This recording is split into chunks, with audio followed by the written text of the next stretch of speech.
புலவரும் இமயவல்லியும் போட்ட திட்டம் ஒன்று, சித்தரின் திட்டம் ஒன்று. ஆனால் எல்லாவற்றையும் அறிந்து கொண்டு பாண்டியன் போட்ட திட்டம் வேறு. வென்றது யார்? கதையின் நிறைவு பகுதி, அத்தியாயம் 21. சப்ஸ்கிரைப் பண்ணிட்டு பார்க்கலாம். எதிரே இருந்த பொட்டல் வெளியில் அந்த 3 அடி உருவ உயரங்கள் குட்டி பிசாசுகளைப் போல துரிதத்துடன் நகர்ந்து வர, அவற்றை நோக்கிய வண்ணம் புலவரும் அவர் கூட்டமும் மூச்சை இழுத்து பிடித்தபடி வினாடி ஓடுவதை எண்ணி நிற்க, காலம் பயங்கரமாக மெல்ல நகர்ந்தது. அப்படி காலம் நகர நகர அந்த 4 உருவங்களும் கண்களால் சரியாக கவனிக்கக்கூடிய தூரத்தை அணுகிவிடவே, புலவர் அவற்றை ஊன்றி கவனித்து அவற்றின் உயரம் ஆள் உயரத்தில் பாதியிருக்கும் காரணத்தை புரிந்து கொண்டார்.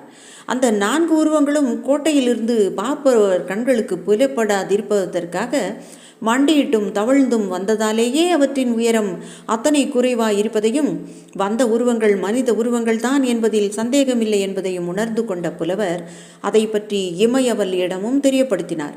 அதை அவருக்கு முன்பே கவனித்துவிட்ட இமயவல்லி, ஆமாம் புலவரே, சேர நாட்டு வாலிபர் மிகுந்த சாகசத்துடன் தான் காரியத்தை முடித்திருக்கிறார் என்று கூறினாள். அந்த உருவங்கள் தவழ்ந்து வருவதில் என்ன பெரிய சாகசம் இருக்க முடியும் என்பதை உணராத வீரமார்த்தாண்டன் மட்டும் கேட்டான், இதில் என்ன அப்பேற்பட்ட சாகசம் இருக்கிறது என்று. அதோ பார் வீரமார்த்தாண்டா, கோட்டைக்குள் இருக்கும் நடு கட்டடத்தின் நிழல் பொட்டல் வெளியில் இந்த பகுதியில் மட்டும் அதிக இருட்டை அடித்திருக்கிறது. அதில் எழுந்து நடந்தால் தலை மீது கோட்டை விளக்கு வெளிச்சம் விழும். மனிதர் நடமாடுவது தெரியும். ஆகையால் தான் அவர்கள் மண்டியிட்டும் தவழ்ந்தும் வருகிறார்கள் என்று புலவர் விளக்கினார். அதை தொடர்ந்து இமயவல்லியும் கூறினாள், அது மட்டுமல்ல, அந்த பொட்டல் வெளியில் தரை பொய்த்தரை. அதன் மேலே உள்ள மெல்லிய மண்பூச்சுக்கு கீழே ஆங்காங்கு மூங்கில்கள் இருக்கின்றன. அவற்றில் எங்காவது கால் பட்டு மூங்கில் முறிந்தால் கீழே இருக்கும் அகழியில் விழும்படி ஆகும். தவழ்ந்து வருவதால் மனித எடை பருவலாகி விடுகிறது. மூங்கில் ஒரு இடத்தில் முறிந்தாலும் சற்று நகர்ந்து சமாளித்து கொள்ளலாம் கைகளின் உதவியால் என்று. அதை கேட்ட புலவர் பெருமானின் விழிகள் ஆச்சரியத்தால் மலர்ந்தன.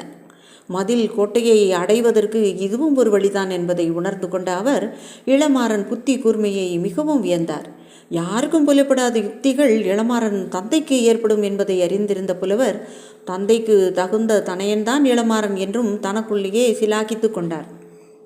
இளமாறன் திறமை பற்றி அத்தனை பாராட்டுதலை செய்த அவர் மனம், இளமாறன் அந்த சமயத்தில் எப்படி இருக்கிறதோ அவன் நிலை என்ற சிந்தனையிலும் இறங்கவே அவர் உள்ளத்தில் திகில் மண்டியது.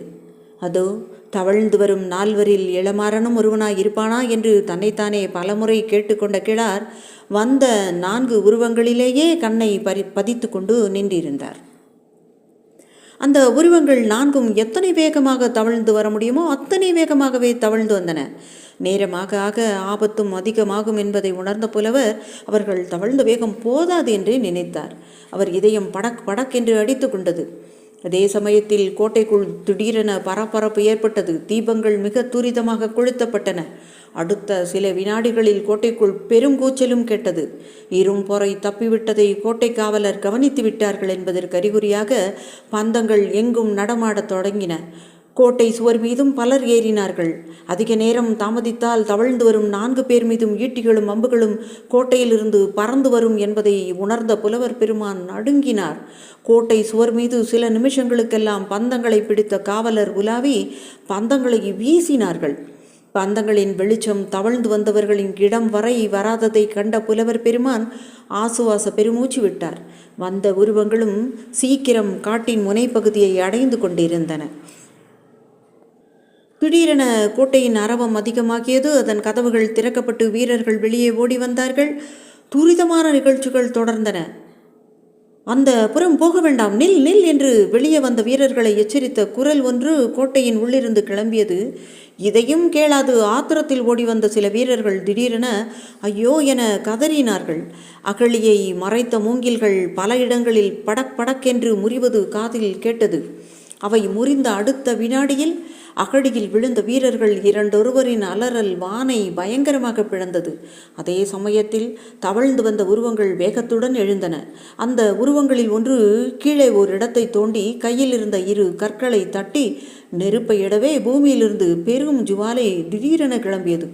அந்த ஜுவாலையின் ஒளியில் 4 ஓடுவதை புலவர் கவனித்தார். 3 அவர் இருந்த இடத்தை விட்டு காட்டின் மற்றொரு பகுதியை நோக்கி ஓடினார்கள். ஒரே ஒரு உருவம் மட்டும் வெகு வேகமாக ஓடி வந்து திடீரென நின்று தள்ளாடி தள்ளாடி புலவரை நோக்கி வந்தது. புலவர் அந்த உருவத்தை தமது கையில் தாங்கினார். முகத்தை உற்று நோக்கினார். அருகில் இருந்த பந்தத்தின் வெளிச்சத்தில் ஈரும் பொறை அவருடைய கரங்களில் விழுந்து கிடந்தான். அவன் உடலில் 2 இடங்களில் புதிதாக கத்திப்பட்ட காயங்கள் இருந்தன. சேர மன்னனை சில வினாடியை உற்று பார்த்த புலவர் அவன் முகத்தை கையால் தடவி கொடுத்து சுரணை வரச் செய்து, "மன்னனே, நீ வாழி, சேர நாடு வாழி" என்றார். சேரன் கூர்மையான தன் சிறு கண்களை கொண்டு புலவரை நோக்கினான். "புலவரே, நீர் வாழி என்று பாட வேண்டியது எனக்கல்ல, நீர் அனுப்பினீரே அந்த வாலிபனுக்கு" என்று கூறி, "விடுங்கள் என்னை, நான் செல்ல வேண்டும்" என்று எழுந்து நிற்க முயன்றான். அவன் எண்ணத்தை புரிந்து கொண்ட புலவர் பெருமான், "எங்களுக்கு கட்டளை திட்டமாயிருக்கிறது மன்னவா, நீ போக வேண்டியது சேரநாடு. இதோ உன் படை தலைவரும் வீரரும் உன்னை அழைத்துச் செல்ல காத்திருக்கிறார்கள்" என்று துரிதப்படுத்தினார். "நான் இப்போது செல்ல வேண்டிய இடம் சேரநாடு அல்ல" என்று பிடிவாதமாக கூறினான் சேர மன்னன். "வேறு எங்கு செல்ல வேண்டும் மன்னவா?" "என்னை காப்பாற்றிய இளைஞன் சென்ற இடத்துக்கு" மன்னன் குரலில் உறுதி இருந்தது. "எந்த இடம் அது?" "எனக்கு தெரியாது. எதிர்ப்புறம் ஓடிய மூவரில் அவன் ஒருவன். அந்த மூவரும் பேராபத்தில் இருக்கிறார்கள்." "என்ன ஆபத்து?" "அவர்கள் ஓடுமிடம் கோட்டையின் இரகசிய வாயிலை நோக்கி, அங்கு அவர்களை நசுக்க படை காத்திருக்கிறது." "உங்களுக்கு எப்படி தெரியும் அது?" "அவனே சொன்னான். நான் வேறு போக்கு காட்டி பாண்டிய மன்னனிடம் சிக்கிக்கொள்ளுகிறேன், நீங்கள் தப்பிவிடுங்கள் என்று." புலவர் பெருமூச்செறிந்தார் ஒரு வினாடி. அடுத்த வினாடி தம்மை திடப்படுத்தி கொண்டு, "மன்னவா, என்னை நம்பு. அவன் பாண்டியனிடம் சிக்கினாலும் அவனுக்கு ஆபத்து எதுவும் ஏற்படாது. உன்னை தப்புவிக்க அவன் பட்டுள்ள கஷ்டம், சமாளித்திருக்கும் ஆபத்து மிக மிக அதிகம். அவன் காரியத்தை வியர்த்தமாக்காதே. புறப்படு சேர நாட்டுக்கு." அதற்கு சேரன் மசிந்தான் இல்லை. காத்தவனை எதிரியிடம் கொடுத்துவிட்டு தன் உடலை காப்பாற்றிக் கொள்ளும் கயவன் என்ற அச்சேரனை நினைத்தீர்கள் புலவரே என்று சீறினான் மன்னன். புலவர் முகத்தில் கோபக்குறி சுடர்விட்டது. "மன்னா, உன்னை விட அந்த இளைஞன் எனக்கு வேண்டியவன். அவனை காக்கும் வழி எனக்கு தெரியும். அவன் சென்ற பக்கம் இப்போது நீ சென்றால் அவனுக்கும் அழிவு, உனக்கும் அழிவு. அவன் சேவையை பயனற்றதாக அடிக்கும் நீ பண்புள்ள மன்னனாக முடியாது.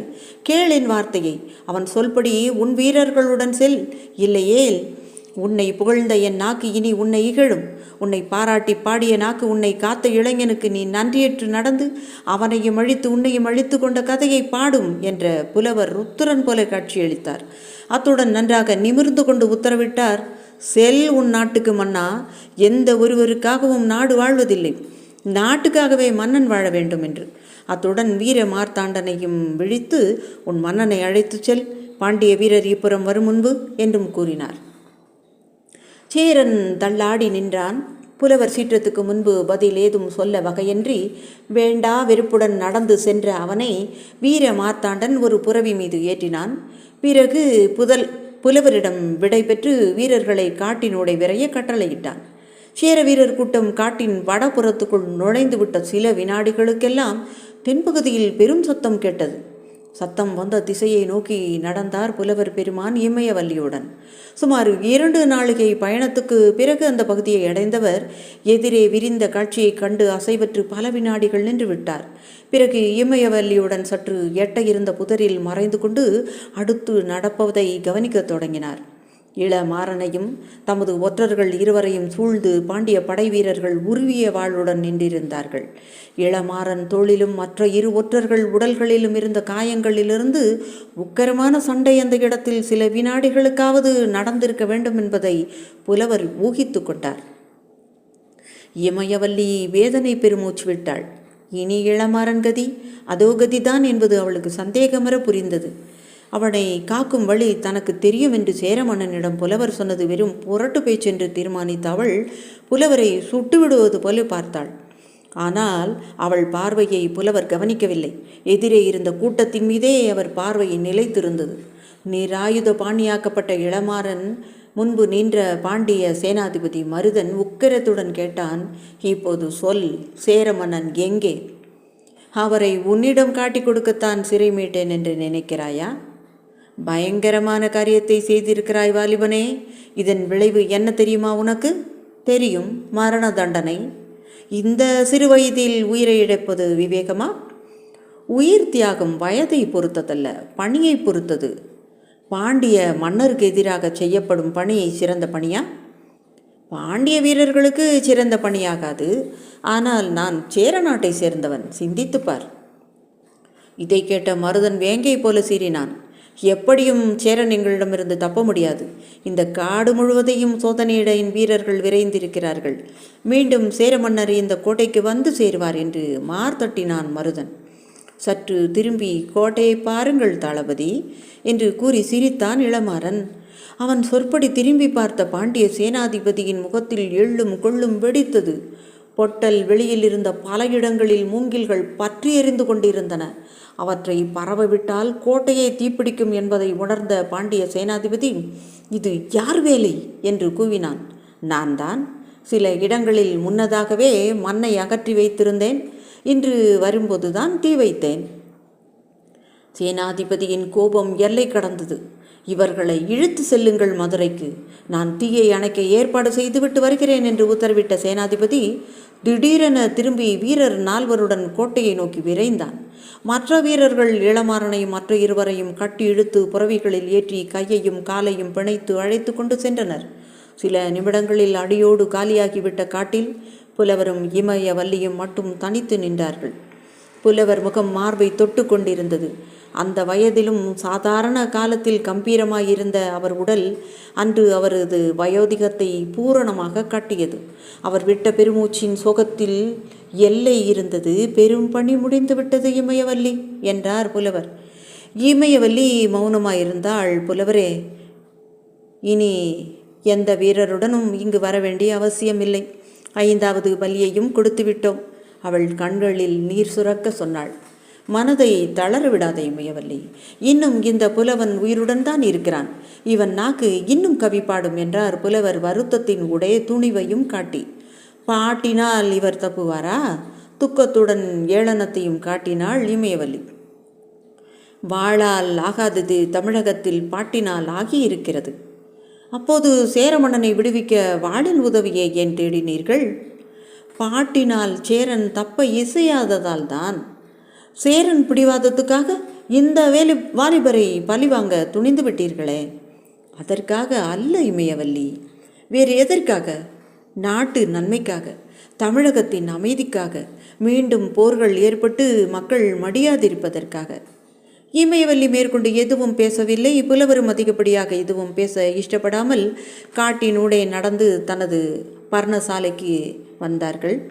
அதன் வாயில் இருந்த காட்சி அவரை திகைக்க வைத்தது. எந்த மூடு தேரில் இளமாறனை இமயவல்லி அழைத்து வந்தாளோ, எந்த மூடு தேர் அச்சுமுறிந்து காட்டில் சாலையில் கிடந்ததோ, அதே மூடு தேர் செப்பனிடப்பட்டு புறவிகளுடன் நின்றிருந்தது. அதே சாரதி அதன் மீது அமர்ந்து பயணத்துக்கு தயாராக கையில் சாட்டையை பிடித்து கொண்டிருந்தான். புலவரையும் இமயவல்லியையும் கண்டதும் தலையை தாழ்த்திய தேரோட்டி அவர்கள் இருவரையும் ரதத்தில் ஏறும்படி சைகை செய்தான். ரதத்தை யார் அனுப்பியது? சித்தர் என்று பதில் வந்தது சாரதியிடமிருந்து. அவருக்கு இந்த இடம் எப்படி தெரியும்? அவரை கேட்டால்தான் தெரியும். அவர் எங்கே? பதிலுக்கு சாட்டையை தேரின் உள்புறம் காட்டினான் சாரதி.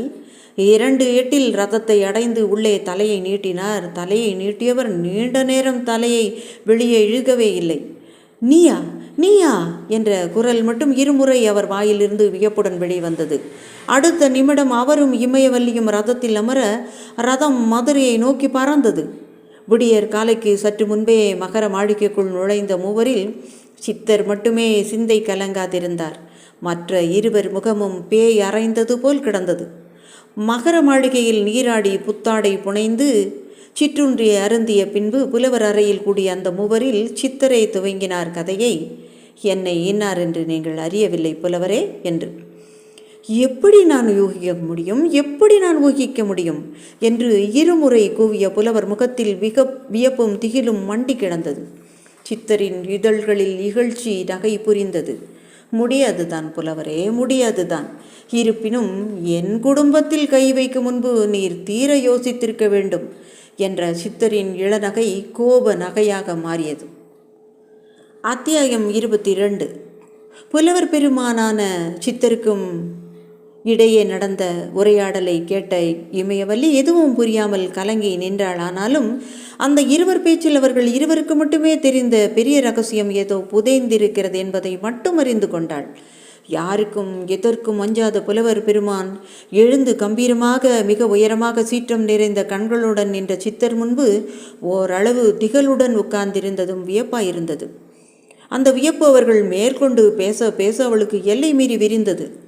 என் குடும்பத்தில் கை வைக்கும் முன்பு நீர் தீர யோசித்திருக்க வேண்டும் புலவரே என்று சித்தர் கோபத்துடன் கூறியதும், அதிலிருந்து தப்பவோ என்னவோ புலவர் பெருமான் இமயவல்லியை நோக்கி திரும்பி, மகளை இவர் யார் என்பதை நீ அறிய மாட்டாய் என்று துவங்கினார். அதை கேட்ட இமயவல்லி, சித்தரை எனக்கு தெரியும் என்றால் ஏதோ பதில் சொல்ல வேண்டும் என்பதற்காக. இவரை சித்தராகத்தான் உனக்கு தெரியும், இவர் சித்தராவதற்கு முன்பு இருந்த நிலையை நீ உணரமாட்டாய் என்றார் புலவர். இவருடைய பூர்வ வாழ்க்கை எனக்கு தெரியாதது உண்மைதான் என்று மேலும் ஏதோ சொல்லப்போன இமயவல்லியை இடைமறித்த கிழார் பெரும் வெடி ஒன்றை எடுத்து வீச முற்பட்டு, இமயவல்லி, பல நாட்களாக புரியாத மர்மம் நேற்றிரவுதான் எனக்கே புரிந்தது. பாண்டிய மன்னன் வில்லாசிரியரும் போர் தந்திரங்களை அவனுக்கு சொல்லி கொடுத்தவருமான சித்தர் தமிழகத்தின் மாபெரும் தளபதி என்பதை நான் முன்பே அறிந்திருந்தால் நான் நடந்து கொண்டிருக்கக்கூடிய முறையே வேறு. இவர் சேர மன்னனின் பழைய தளபதி விஜயமார்த்தாண்டன், படைகளை இயக்குவதிலும் முன்னேறி தாக்குவதிலும் இணையற்றவர் என்று கூறினார். இமயவல்லி பல வினாடி திக்பிரமை பிடித்து சித்தரையே பார்த்து கொண்டு நின்றாள். விஜயமார்த்தாண்டன் கதை தமிழகம் அறிந்தது. அவருக்கு சேரன் இழைத்த அநீதியை மக்கள் சமீப காலம் வரை பேசிக்கொண்டிருந்தார்கள். அவருக்கு சேரன் இழைத்த அநீதியே அவன் வீழ்ச்சிக்கு அடிகோலியது என்பதையும் மக்கள் வாய்விட்டு பேசியதுண்டு. அந்த விவரங்களை அறிந்த இமயவல்லி நீண்ட நேரத்துக்கு பிறகு அவரா இவர் என்று விசாரித்தாள், வியப்பு குரலில் எல்லை மீறி ஒலிக்க. புலவர் வருத்தத்துடன் தலையை அசைத்து, ஆமாம் இமயவல்லி, இவர்தான் விஜயமார்த்தாண்டன். சேர குடும்பத்தில் இணையிலா பற்றும் பக்தியும் கொண்ட இவர் மீதுதான் வீணர்கள் பேச்சை கேட்டு ராஜ துரோக குற்றம் சாட்டினான். நாட்டை விட்டும் கடத்தினான். விஜயமார்த்தாண்டன் அன்று சேரன் அவையில் சீறி சென்றதை இன்றும் மக்கள் பேசுகிறார்கள் அல்லவா என்றார். விஜயமார்த்தாண்டன் சுமார் 18 வருஷங்களுக்கு முன்பு சேரன் அவையில் பேசிய சொற்கள் அவை. அவற்றை மக்கள் வேதம் போல ஓதிக்கொண்டிருந்தார்கள் பல நாட்கள் வரை. நீ விஜயமார்த்தாண்டனை புறக்கணிக்கவில்லை மன்னா, நீ நாட்டை புறக்கணிக்கிறாய். உன் நாட்டை விட்டு செல்வது உன் தளபதி அல்ல, சேர நாட்டு வாளொன்று செல்லுகிறது இப்போது. இனி இது காப்பாரற்ற நாடு. உன் காதில் பொய்களை ஓதி என்னிடம் உனக்கு விரோதத்தை ஏற்படுத்திய வீணர்கள் உன்னையும் காக்க மாட்டார்கள், இந்த நாட்டையும் காக்க மாட்டார்கள். வீணர்கள் சொல்லுக்கு செவிசாய்த்த மன்னன் எவனும் வாழ்ந்ததில்லை என்ற சொற்களை கர்ச்சித்துவிட்டு விஜயமார்த்தாண்டன் சேரன் அவையிலிருந்து மறைந்தார். எங்கு போனார், என்ன ஆனார் என்பதை யாரும் அறியவில்லை. சேரமான் விடுதலைக்கு பிறகு அந்த மகர மாளிகையில்தான் புலவரும் இமயவல்லியும் கூட அறிந்தார்கள். சித்தர் மர்மத்தை அறிந்த இமயவல்லி அவர் சேரன் அவையில் சொன்ன வீர சொற்களை மீண்டும் புலவர் முன்னிலையில் ஓதினாள். அதை கேட்டதும் சித்தர் கோபம் ஓரளவு குறைந்து இமயவல்லியை நோக்கி அவர் மெல்ல புன்முறுவலும் செய்தார். நான் கூட மறந்துவிட்டேன் அந்த பேச்சை. நீ நன்றாக நினைப்பில் வைத்து கொண்டிருக்கிறாரையே இமயவல்லி என்று கூறினார். நான் மட்டுமென்ன, உங்கள் வீர சொற்களை தமிழகமே மறக்கவில்லை என்றாள் இமயவல்லி. அந்த இருவர் பேச்சுக்கும் இடையே புகாதிருந்த புலவர் அப்போதுதான் மெல்ல புகுந்து, விஜயமார்த்தாண்ட தளபதி தமது சொற்களைத்தான் மறந்தார் இமயவல்லி என்றார். வேறு எதை மறக்கவில்லை? சித்தரின் குரல் கோபத்துடன் விழித்தது. அப்படி வெளியே சென்று பிறந்த நாட்டுக்கும் மன்னனுக்கும் பெரும் துரோகம் செய்திருக்கிறீர் சித்தரே என்றார் புலவரும் மெல்ல வெறுப்பை காட்டி. நீர் என்ன செய்திருப்பீர் புலவரே? சேரர் குடும்பத்துக்காக தலைமுறையாக போரிட்ட என் குடும்பத்துக்கு மாசு கற்பிக்கிறான் சேரன். என்னையும் அவையின் நடுவே அவமானப்படுத்துகிறான், நாட்டை விட்டு கடத்துகிறான். நான் ஊராக அலைகிறேன். என் மனைவி அனாதையாக இருக்கிறாள். என் மகன் பிச்சைக்காரனைப் போல வளர்கிறான். என் வீரன் ஒருவன் துணை கொண்டு. இந்த நிலையில் நீர் என்ன செய்திருப்பீர் என்று கர்ச்சித்தார் சித்தர். அவருடைய கண்களில் கண்ட சீற்றத்தை தாழ முடியாமல் தலையை கீழே குனிந்து கொண்டார் புலவர் பெருமான். சித்தரே மேற்கொண்டு பேசினார். ஏன் புலவரே மௌனம்? சேரனின் வீரத்தை பாடிய உமது நாவு ஏன் பேசவில்லை? சேரன் அநீதியை நீர் ஏன் எதிர்க்கவில்லை? விஜயமார்த்தாண்டன் ஒழிந்தான் என்று நினைத்தீரல்லவா? அவன் ஒழியவில்லை, துறவியானான்.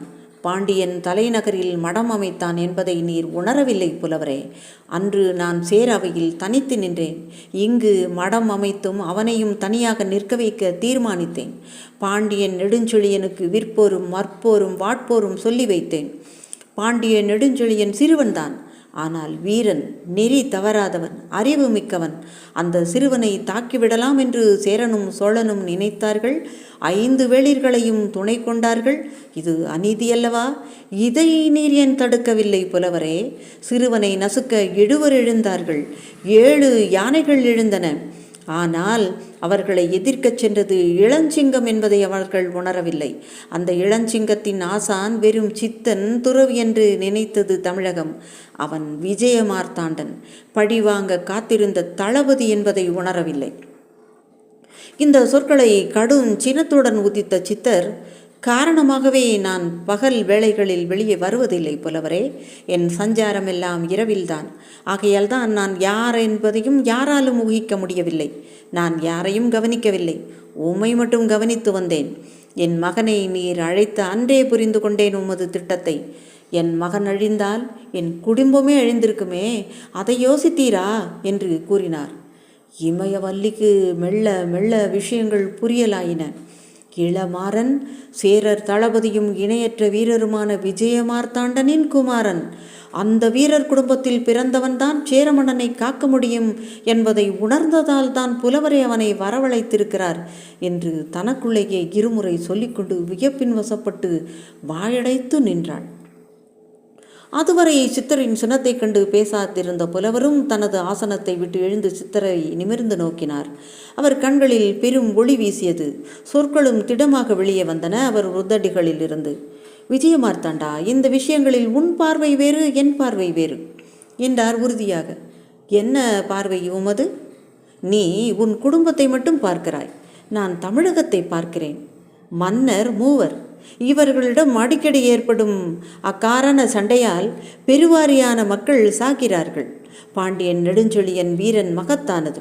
அத்துடன் உமது போர் தந்திரமும் சேர்ந்து சேரனை மூங்கில் கோட்டையில் சிறைப்படுத்திவிட்டது. ஒரு யானையை பிடித்து அடைப்பது போல பாண்டியன் நெடுஞ்செழியன் சேரனை அடைத்து வைத்தான். அந்த அவமானத்தை சேர மக்கள் தங்கள் சொந்த அவமானமாகவே நினைக்கிறார்கள். இப்பொழுது சென்று பார் விஜயமார்த்தாண்டா, உன் நாட்டுக்கு. சேர மக்கள் பாண்டியனை விஷம் போலவிருக்கிறார்கள். இதுவரை அரசர் இருவருக்கும் இருந்த விரோதம் இப்போது பாண்டிய சேர மக்களிடையே பரவி இருக்கிறது. இது தமிழகத்துக்கு நல்லதல்ல. பிற்கால போர்களுக்குத்தான் வித்து இது. மக்களிடையே விரோதத்தை அகற்ற சேரனை விடுவிப்பதுதான் ஒரே வழி. என் ஒரு சொல்லுக்கு பாண்டியன் பணிந்திருப்பான், சேரனை விடுதலையும் செய்திருப்பான். ஆனால் அத்தகைய விடுதலையை சேரன் விரும்ப மாட்டான். ஆகவே அந்த நாட்டின் வீரன் கையாலேயே செய்து முடிக்க எண்ணினேன். ஆகையால் உன் மகனை தேர்ந்தெடுத்தேன். சேர நாட்டை பலமுறை காத்திருக்கும் விஜய மார்த்தாண்டன் மகனை விட இதற்கு தகுதி உள்ளவன் யார் என்று புலவர் அழுத்தம் திருத்தமாக பேசினார். என் மகன்தான் இளமாறன் என்பது உமக்கு எப்படி தெரியும்? சித்தர் கேட்டார் வெறுப்புடன். உன் குடும்பத்தில் அக்கறையுடையவன் நான் என்பது உனக்கு தெரியாதா? உன் மகன் வளர்ச்சி மீது நான் ஒரு கண் வைத்து கொண்டேதான் இருந்தேன். சமயம் வந்து பல பேரை மூங்கில் கோட்டை ஏவி பார்த்து தோல்வியடைந்தேன். கடைசியாகத்தான் உன் மகனை தேர்ந்தெடுத்தேன். அவன் இந்த முயற்சியில் இறந்திருந்தால்? சித்தரின் கேள்வி கடுமையுடன் தான் இருந்தது. புலவர் அச்சமின்றி ஏறிட்டு நோக்கினார் சேரநாட்டு பழைய தளபதியை. நீ இன்னும் சேரநாட்டு தளபதியாய் இருந்து உன் மகன் ராஜசேவைக்கு தேவையாய் இருந்தால் என்ன செய்வாய் என்று வினவவும் செய்தால் சித்தர் தலை குனிந்தார். அந்த சந்தர்ப்பத்தில் நான் சந்தோஷமாக என் மகனை பணிக்கு அனுப்பி வலியும் கொடுப்பேன் என்று உள்ளூர சொல்லி கொண்டார். அவர் எண்ணங்களை அறிந்த புலவர் சொன்னார், ஆமாம் விஜயமார்த்தாண்டா, அரச வேலைக்கு நீ கண்டிப்பாய் மகனை அனுப்பியிருப்பாய். அதையே தான் நானும் செய்தேன். ஆனால் அவன் பலியாகாமல் இருப்பதற்காக வேண்டிய அனைத்தையும் செய்தேன். என்ன செய்தீர்? இமயவல்லியை அவனுடன் துணைக்கு அனுப்பினேன். மற்றவர்களுடன் தான் துணைக்கு அனுப்பினீர், மற்றவர்களுடன் தனியாக அனுப்பவில்லை என்று சுட்டி காட்டினார் புலவர். அதன் உட்கருத்தை புரிந்து கொண்ட இமயவல்லி தலையை தொங்க போட்டு கொண்டாள்.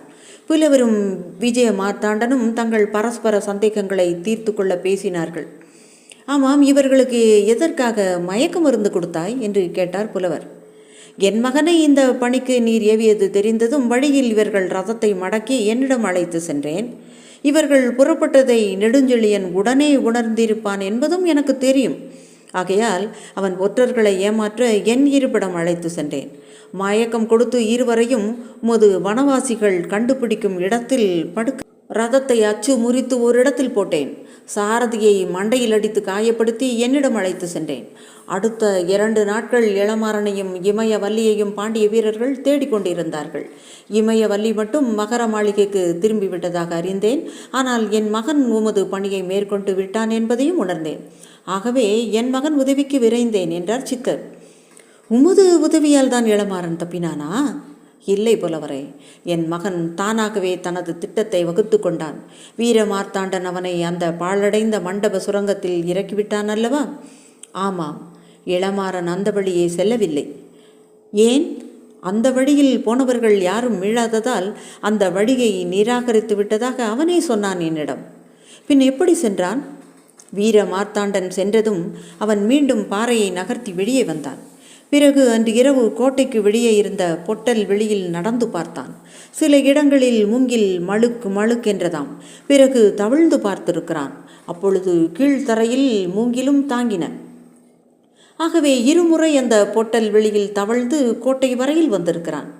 பிறகு தன்னை திடப்படுத்தி கொண்டு அடுத்த நாளிரவு 2ஆம் ஜாமத்தில் முழங்கால்களால் தவழ்ந்து வந்து கோட்டை சுவரில் ஏறி உள்ளே குதித்திருக்கிறான்.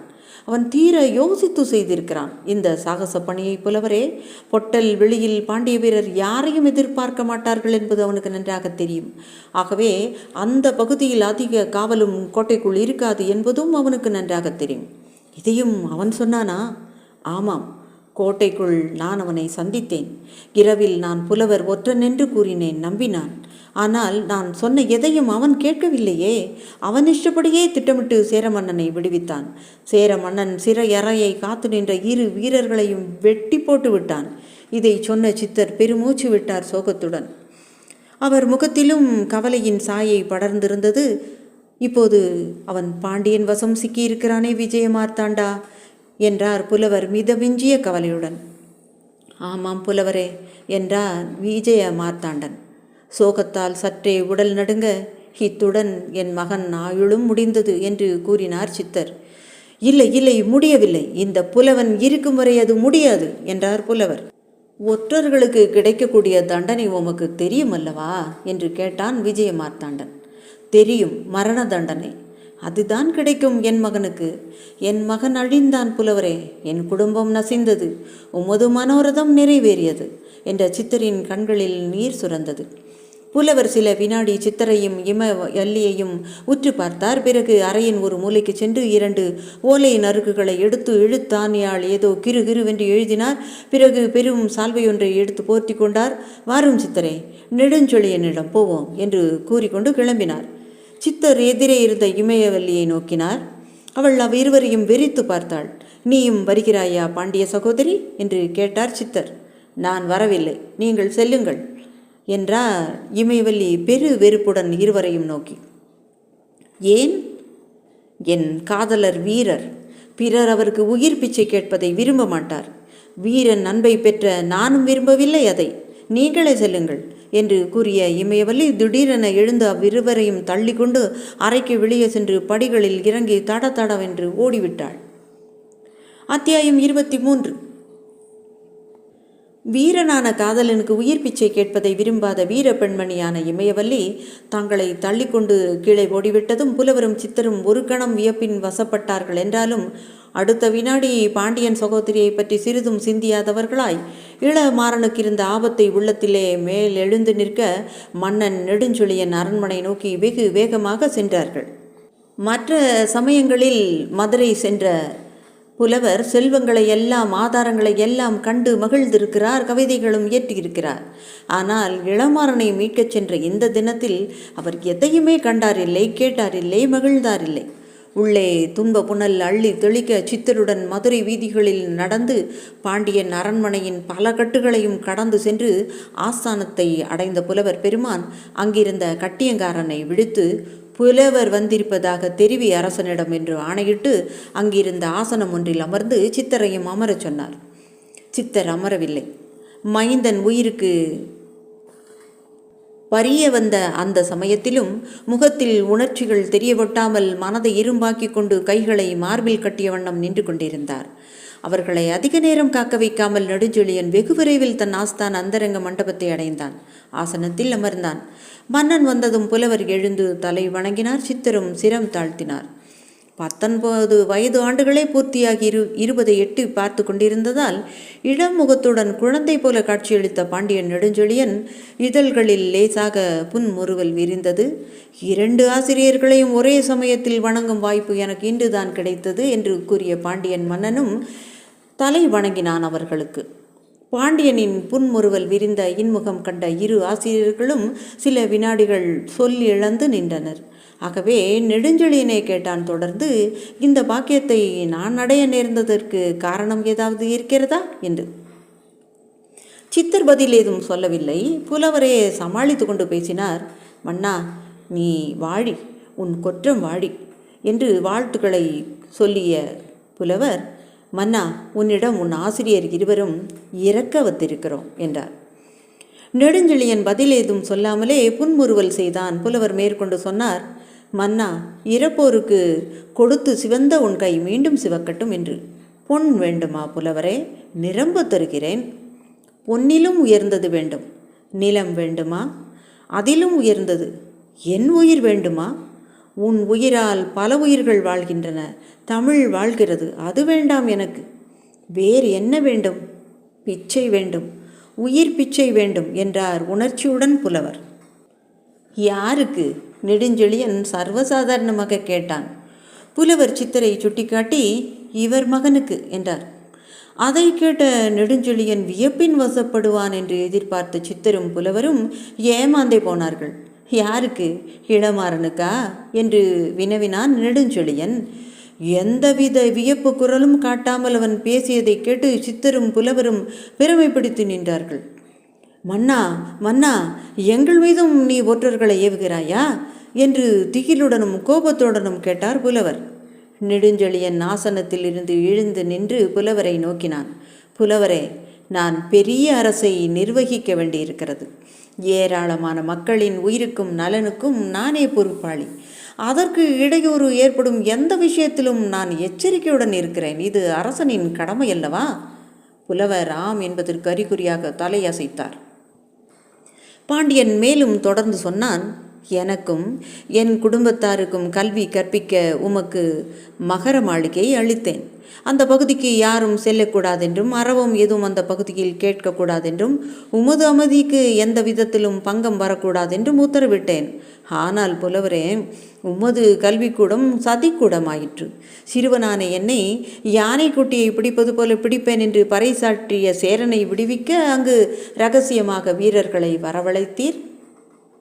நான் அப்போதும் தலையிடவில்லை.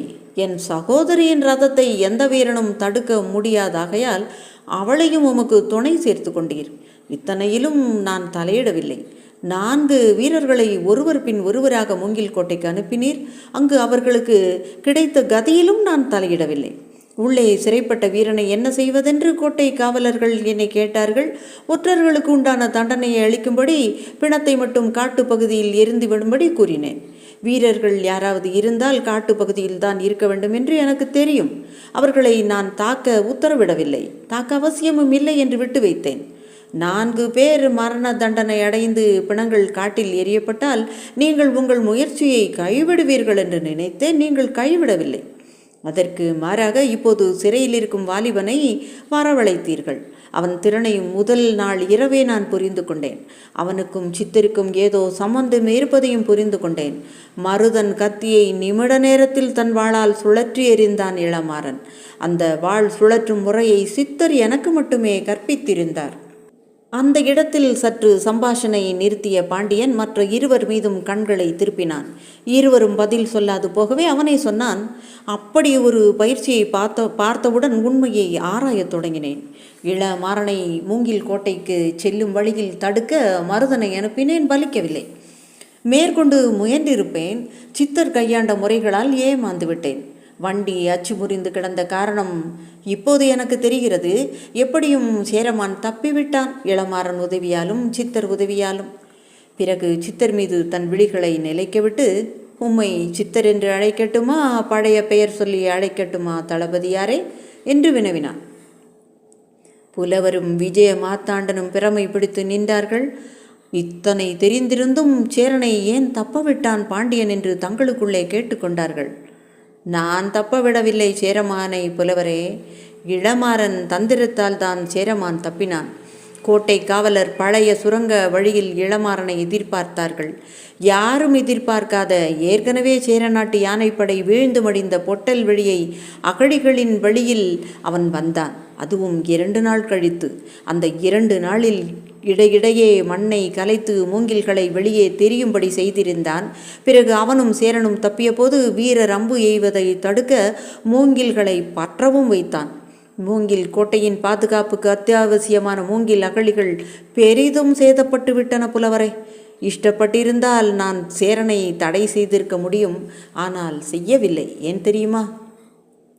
ஏன் என்றார் புலவர் தழுத்தழுக்க. வீரத்துக்கு வணங்கினேன். இளமாறன் வீரத்தை வீணடிக்க நான் இஷ்டப்படவில்லை என்றான் நெடுஞ்செழியன். அவர் முகத்தில் சிறிது தைரிய குறி தோன்றியது. அப்படியானால் இளமாறனை மன்னித்து விடுகிறாயா மன்னா என்று ஆவலுடன் வினவினான் புலவர். நெடுஞ்செழியன் முகத்தில் சித்தரோ புலவரோ ஊகிக்க முடியாத உணர்ச்சி பரவியது. எப்படி மன்னிக்க முடியும் புலவரே? இந்த நாட்டில் நீதி என்பது ஒன்று உண்டிருக்கிறதே, அதை மன்னனான நான் எப்படி மீற முடியும் என்று வினவினான். புலவர் முகத்தில் வருத்த குறி படர்ந்தது. அதை கண்ட நெடுஞ்செழியன் உறுதியான குரலில் கூறினான், வருந்தி பயனில்லை புலவரே. இளமாறன் செய்தது குற்றம்தான். பாண்டிய நாட்டு விரோதியை விடுவித்திருக்கிறான்.